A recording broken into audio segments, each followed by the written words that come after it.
আমরা এক নজরে ইমান ভঙ্গের কারণগুলো টানাই দিচ্ছি। এটা খুব দরকারি কথা যে আমরা নামাজ ভঙ্গের কারণ জানি, ওযু ভঙ্গের কারণ জানি, রোজা ভঙ্গের কারণ জানি, কিন্তু ইমান ভঙ্গের কারণ জানি না। ইমান কি ভাঙে না ভাঙে না? ওযু ভাঙলে, নামাজ ভাঙলে সেটা বড় বিষয় না, ইমান ভাঙলে সেটা বড় বিষয়? ইমান ভাঙলে সেটা বড় বিষয়। ইমান কিসে ভাঙে আপনি যদি না জানেন তাহলে জোড়া লাগাবেন কেমনি? ভাঙলে আবার সেটা আবার নবায়ন করবেন, রিপেয়ার করবেন কিভাবে? রিপেয়ার যদি না করতে পারেন, আপনার বয়স ৮০-৯০ চলে গেছে, ইমান কতবার ভেঙে বসে আছে আপনি জানেনও না, জোড়া লাগান নাই, তাহলে আপনি বেঈমান হয়ে দুনিয়া থেকে যাচ্ছেন। ডেঞ্জারাস না বিষয়টা? এই যে ইমান ভঙ্গের কারণগুলো সম্পর্কে জানা দরকার আছে না নাই? আমি এক নজরে সংক্ষেপে বলে দিচ্ছি। ইমান ভঙ্গের কারণগুলোকে ওলামায়ে কেরাম নানাভাবে ব্যাখ্যা করেছেন। মৌলিক কারণ খুবই কম। এর ভিতরে প্রসিদ্ধ একটা ব্যাখ্যা হলো যে ইমান ভঙ্গের 10টি কারণ আছে। এই 10টি কারণের ভিতরে সর্বপ্রথম কারণ হলো শিরকে আকবর করা, আল্লাহর সঙ্গে কাউকে শরীক সাব্যস্ত করা। আল্লাহকে যেভাবে ইবাদত করছেন একই ইবাদত কোন পিসাবরে, কোন কবরকে করলেন।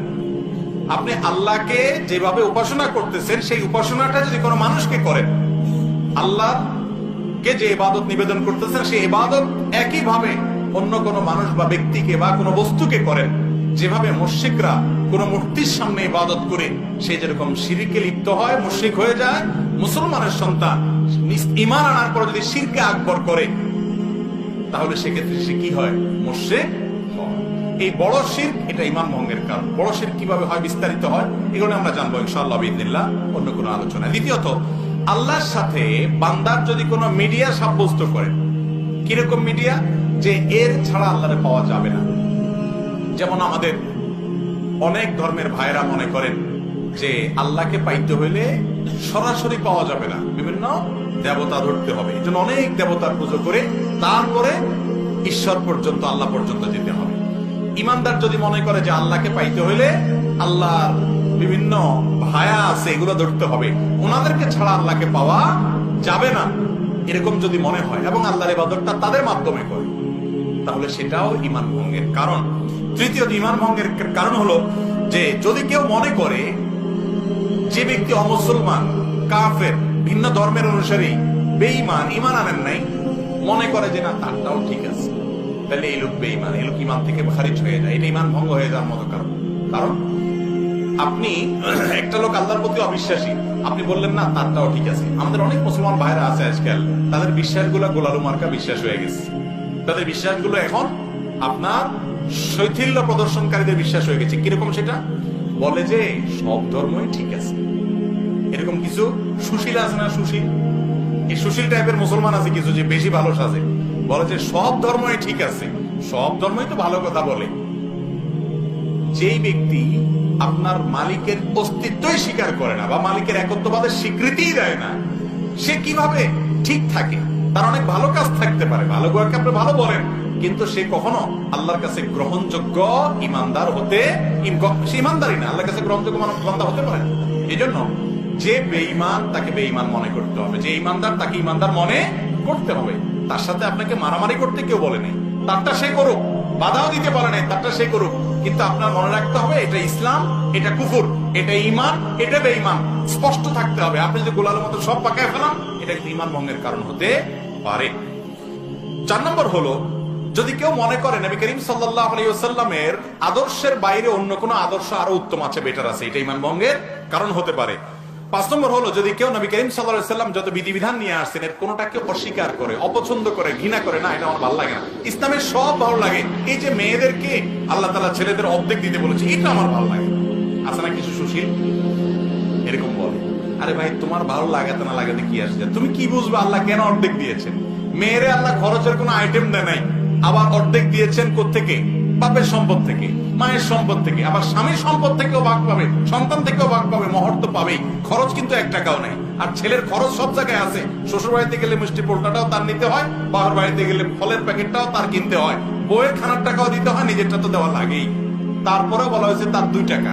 আর মেয়েরে বলছে তুমি কাউকে খাওয়াইতে হবে না, মিষ্টি কোনটার বিল তোমার দিতে হবে না, তোমার নিজেরটাও তোমার খরচ করা লাগবে না, স্বামী দিবে, তুমি শুধু তাকায় থাকবা আর অর্ডার দিবা বসে বসে। এরপর তোমাকে 1 টাকা দিলাম। বেশি দেওয়া হয়েছে না কম দেওয়া হয়েছে?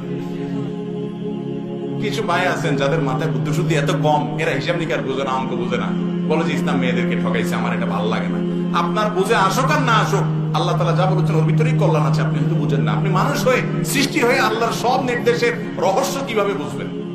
এই জন্য যদি কেউ আল্লাহর কোন নির্দেশকে, রাসূল সাল্লাল্লাহু আলাইহি ওয়াসাল্লামের কোন বিধানকে অপছন্দ করে, ঘৃণা করে, এর ফলে ঈমান চলে যায়। আরেকটা হলো শরীয়তের কোন বিষয়ে যদি কেউ বিদ্রূপ করে, ঠাট্টা করে, তামাশা করে, আছে না অনেকে দুষ্টামি করে ব্যঙ্গ করে, দায় নিয়ে ব্যঙ্গ করে, জিনিসটা সুন্নত হতে পারে, কিন্তু সুন্নত নিয়ে আপনি ঠাট্টা করলেন, রাসূল করেছে, বিদ্রূপ করলেন, তাহলে সাথে সাথে কি হয়ে যাবে? ঈমান হারা হয়ে যাবে। এটা ঈমান ভঙ্গের কারণ। ঈমান ভঙ্গের আরেকটা কারণ হলো ইসলামের শত্রু যারা, তাদেরকে যারা প্রত্যক্ষ মদদ দেয়, সহযোগিতা করে ইসলামের শত্রুতা করার জন্য, এরা মুনাফিক, এর ফলে ঈমান ভঙ্গ হয়।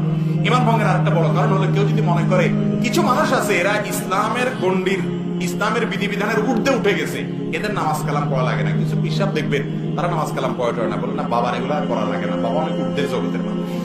আছে না এরকম কিছু বাবা? আরে ভাই, আপনার বাবা এত ঊর্ধ্বে উঠে গেছে যে তার নামাজ পড়া লাগে না? আমার নবীজি সাল্লাল্লাহু আলাইহি সাল্লাম তিনি মৃত্যুর আগ মুহূর্তে, বুখারীর হাদিস, যে দুইজন সাহাবীর কাঁধে দুই হাত দিয়া হেঁটে হেঁটে মসজিদে যে নামাজ পড়ার মতো ক্ষমতা ছিল না।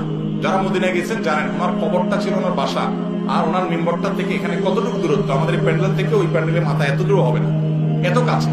এইটুক যাওয়া, হেঁটে যাওয়ার শক্তি ছিল না।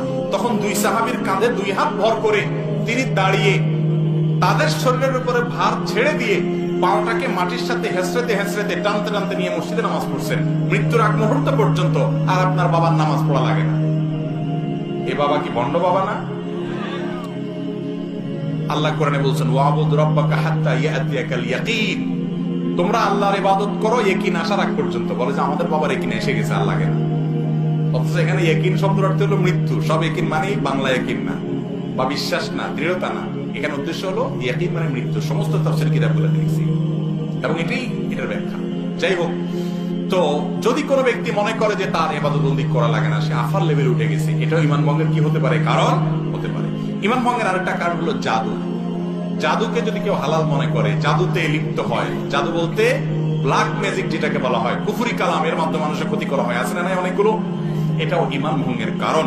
এবং ঈমান ভঙ্গের আরেকটা কারণ হলো দ্বীনের ব্যাপারে একেবারে আপনার বেখেয়াল, একেবারে বেখবর। কিরকম বেখবর? ধরেন আপনার কখনো সে নামাজ পড়ে না, কখনো দিনের কোনো বিষয় নেই, নাম কাজতে শুধু মুসলমান, আর ইসলামের কোনো কিচ্ছুতে তার মধ্যে নেই, এই ব্যক্তিকে মুসলমান বলার কারণ থাকতে পারে না, কারণ ইসলামের কোনো কিছুই তার মধ্যে দেখা যায় না। আল্লাহ তাআলা আমাদেরকে ঈমান ভঙ্গের কারণগুলো থেকে হেফাজত থাকার তৌফিক দান করুন।